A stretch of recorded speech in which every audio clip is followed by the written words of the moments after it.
Hello students, welcome to SR biology online classes.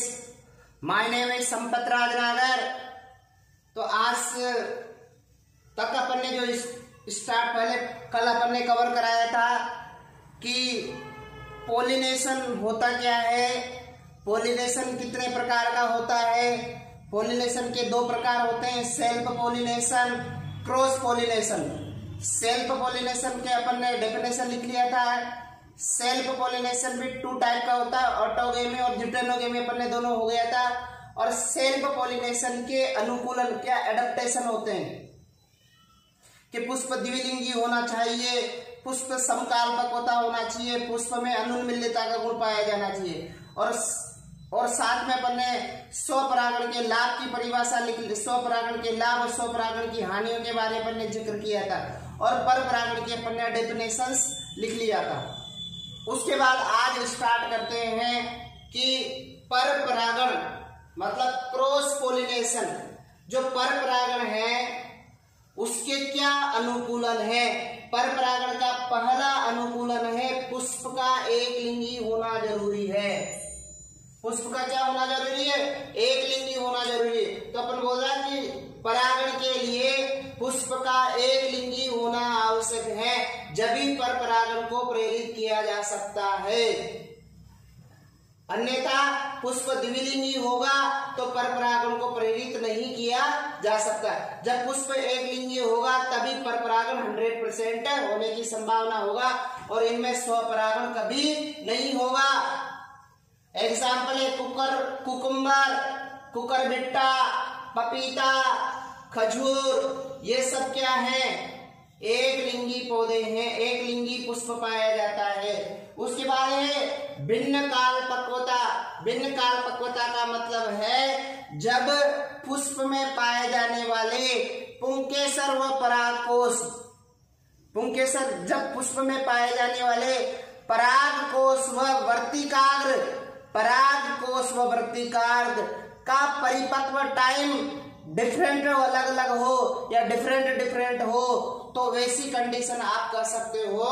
क्या होगा? भिन्न कालपता। द्विलिंगी पुष्प होने के बावजूद भी यदि पुमंग मतलब परागकोश हो जाए, मतलब वर्तिकाग्र का परिपक्व क्या हो, परिपक्व समय अलग अलग होता है, तो इसे भिन्न काल पक्वता कहते हैं। भिन्न काल पक्वता दो प्रकार की होती है, एक प्रोटोएंड्री पुंप पूर्वता और दूसरी स्त्री पूर्वता प्रोटोगायनी। पूर्ण पूर्वता का मतलब है जब किसी पुष्प में से परागकोश पहले परिपक्व हो और वर्तिकाग्र बाद में परिपक्व हो। जो पहले परिपक्व होगा उसी के बेस पर नाम दे रखा पूर्ण पूर्वता। जब परागकोश वर्तिकाग्र से पहले परिपक्व होता है तो इसे पुंग पूर्वता कहते हैं। अधिकांश पादपों में पुंग पूर्वता पाई जाती है। और पुंग पूर्वता का कारण ही क्या है? परपरागण है। परपरागण का जो एग्जाम्पल है, जो आपके पुंग पूर्वता के जो एग्जाम्पल रहेंगे, कैप्सेला, सूर्यमुखी, सालविया, कपास, सेक्सीफ्रेगा, सेक्सीरूपा, ऐसे रुब्रा, ऐसे बहुत सारे एग्जाम्पल होंगे जो कि इसके एग्जाम्पल होंगे। सेकंड पॉइंट है भिन्न काल पक्वता का स्त्री पूर्वता। जो अपन ने पुंग पूर्वता देखा है ना, उस पुंग पूर्वता का अपोजिट रहेगा। यहाँ पर वर्तिकाग्र पहले परिपक्व होगी और परागकोश बाद में परिपक्व होगा। जब पुष्प में क्या हुआ, वर्तिकाग्र पहले परिपक्व हो और परागकोश बाद में परिपक्व हो तो ऐसी घटना क्या कहलाएगी? पुंग पूर्वता कहलाएगी। तो ये घटना है जब वर्तिकाग्र क्या हो, परागकोश से पहले परिपक्व हो। वर्तिकाग्र क्या हो, परागकोश से पहले परिपक्व हो तो ऐसी कंडीशन को अपन क्या बोला जाता है?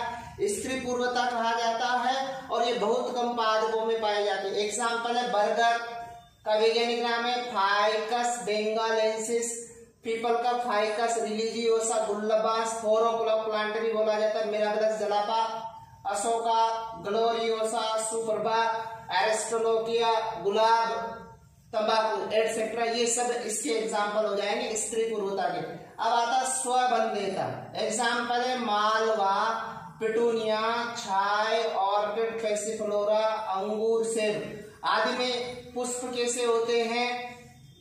द्विलिंगी होते हैं। लेकिन क्या होता है, इनके परागकण इनकी वर्तिकाग्र पर क्या नहीं होते? अंकुरित नहीं होते।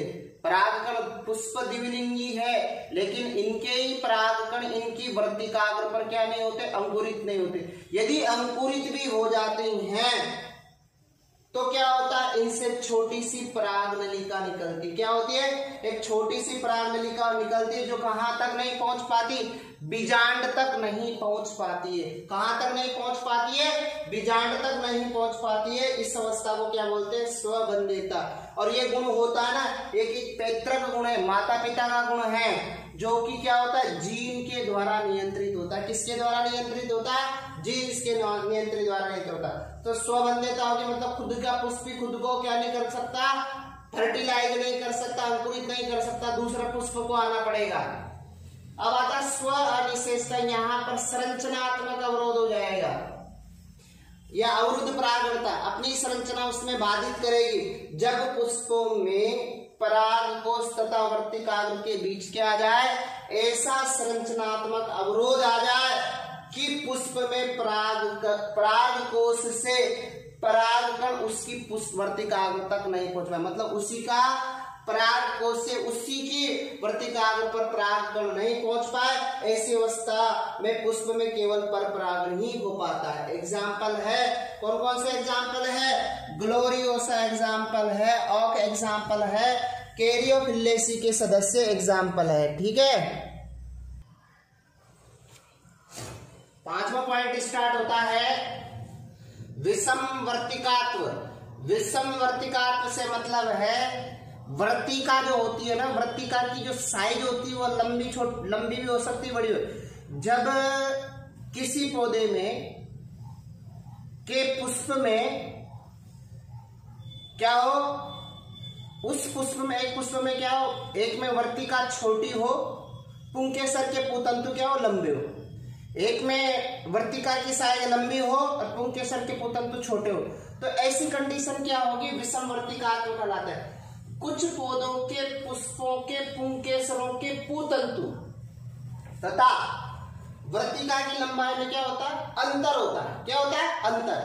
तो कुछ पौधों में लंबे पुंकेसर तथा छोटी वर्तिका। इसका अपोजिट क्या होगा? कुछ पौधों में लंबी वर्तिका और छोटे पुंकेसर।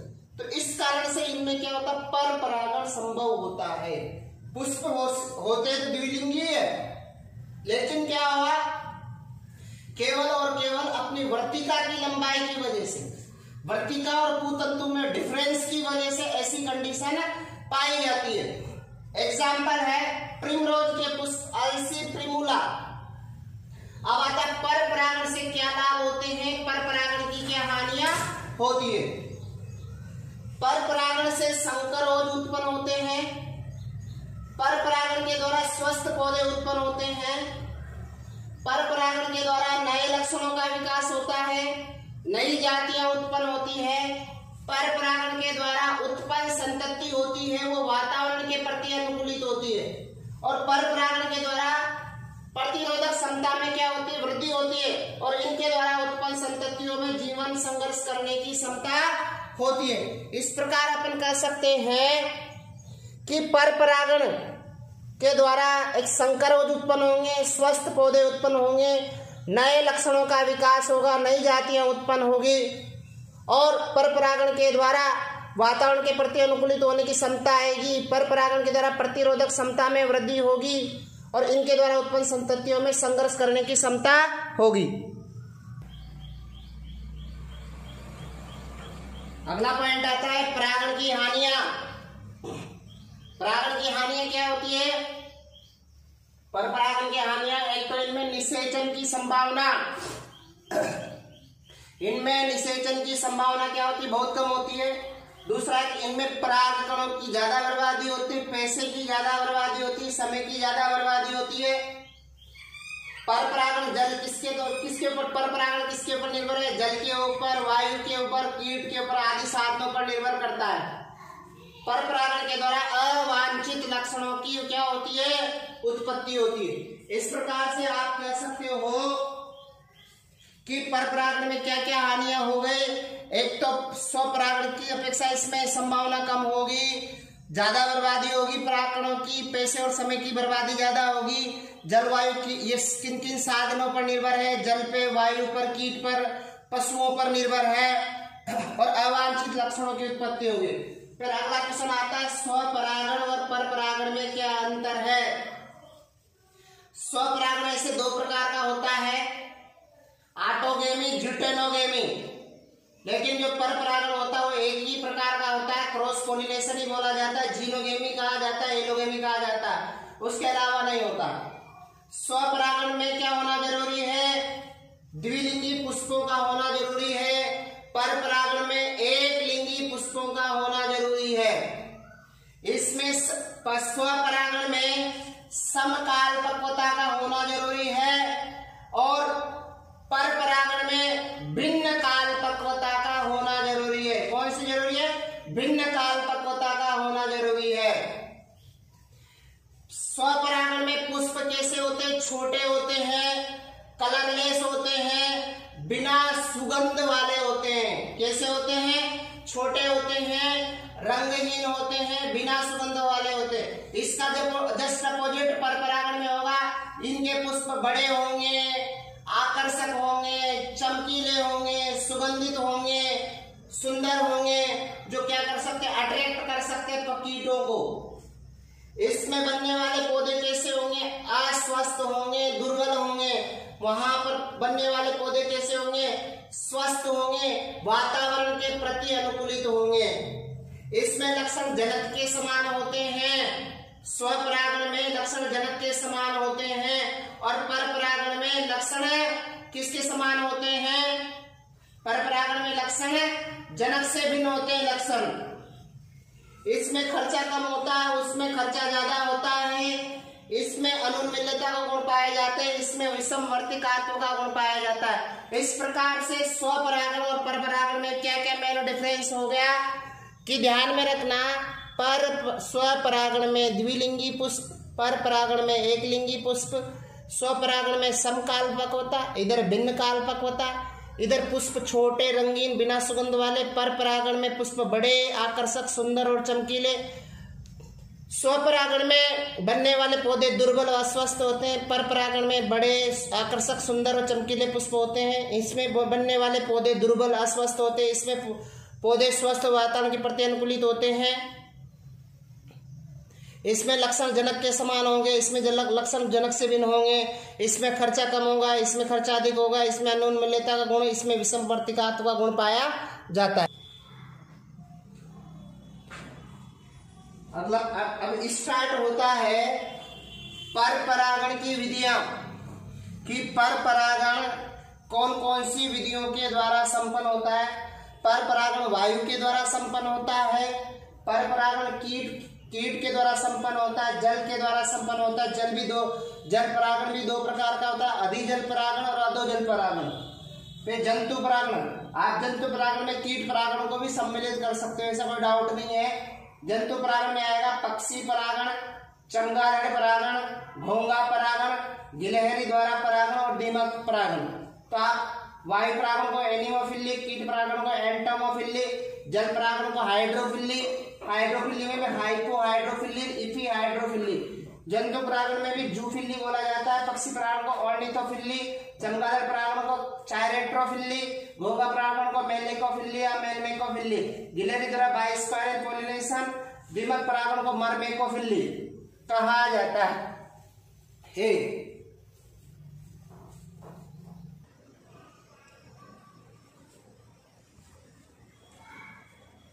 वायु परागण की विधियों में अपन परपरागण की जो विधियां हैं उनमें फर्स्ट पॉइंट है वायु परागण। वायु परागण का मतलब है जब एक पुष्प के परागकण दूसरे पुष्प की वर्तिकाग्र पर वायु के द्वारा जाते हैं तो उसे अपन वायु परागण कहते हैं। तो वायु परागण में क्या क्या विशेषता होना चाहिए, परिभाषा देखते हैं। जब एक पौधे के परागकण वायु द्वारा दूसरे पौधे की वर्तिकाग्र पर जाते हैं तो इसे वायु परागण कहते हैं। क्या बोला जाता है? वायु परागण कहा जाता है। क्या कहा जाता है? वायु परागण कहा जाता है। और इस वायु परागण के लिए क्या क्या विशेषताएं होनी चाहिए? वायु परागण के लिए परागकण कैसे होना चाहिए? छोटे होना चाहिए, हल्के होना चाहिए। तो परागकण कैसे होना चाहिए? छोटे व हल्के होना चाहिए। दूसरी कंडीशन है वायु परागण के लिए परागकणों की संख्या क्या होना चाहिए? अधिक होना चाहिए।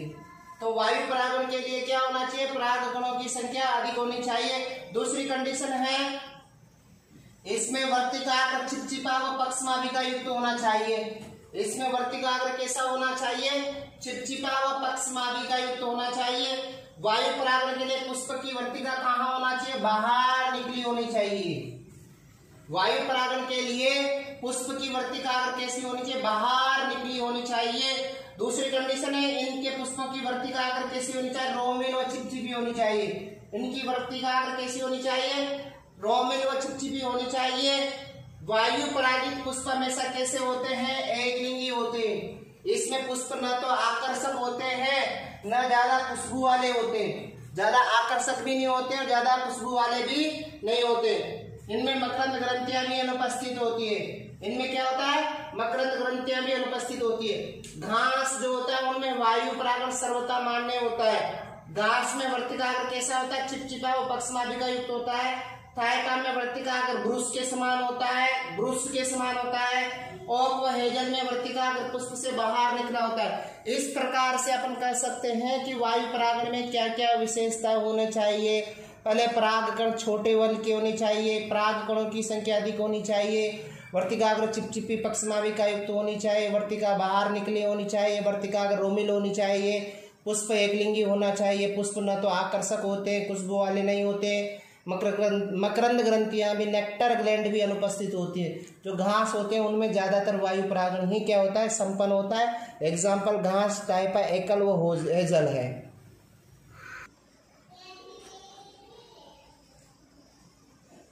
सेकंड परागण का टाइप है कीट परागण। कीट परागण का की परिभाषा भी ऐसी रहेगी जैसे वायु परागण में जब एक पौधे के पुष्प के परागकण दूसरे पौधे के पुष्प के पराग वर्तिकाग्र पर कीट के द्वारा जाते हैं तो इसे अपन बोलते हैं, क्या बोला जाता है? कीट परागण। जब एक पौधे के पुष्प के परागकण कीटों के द्वारा दूसरे पौधे के पुष्प की वर्तिकाग्र पर जाते हैं तो उसे कीट परागण कहते हैं। कीट परागण मधुमक्खियों के द्वारा, भंवरों के द्वारा, मक्खियों के द्वारा, तितलियों के द्वारा, ततैयों के द्वारा, बीटल के द्वारा कीट परागण होता है। लेकिन इनमें से भी, इन सभी कीटों में से भी सबसे ज्यादा जो परागण होता है वो मधुमक्खियों के द्वारा होता है। 80% परागण मधुमक्खियों के द्वारा होता है। अब जो कीट परागण करने वाले जो पौधे होते हैं उनमें पुष्पों में क्या क्या विशेषताएं होनी चाहिए? कीट परागण के लिए पुष्प कैसे होने चाहिए? बड़े होना चाहिए, आकर्षक होना चाहिए, चमकीले होने चाहिए, रंग बिरंगे होना चाहिए, मकरंद युक्त होने चाहिए और सुगंध युक्त होने चाहिए। ये सब गुण होंगे तभी उस पुष्प में कीट परागण होगा। एग्जाम्पल है जामुन, युक्का, सालिया। और इस वीडियो को लाइक कीजिए, सब्सक्राइब कीजिए, शेयर कीजिए। और इस वीडियो के बारे में, क्योंकि अभी जो चैप्टर चल रहा है वो थोड़ा एक तरह से थ्योरेटिकल पोर्शन चल रहा है, इसमें कोई डाउट रहे तो आप मुझे कमेंट बॉक्स में लिख करके भेज सकते हो।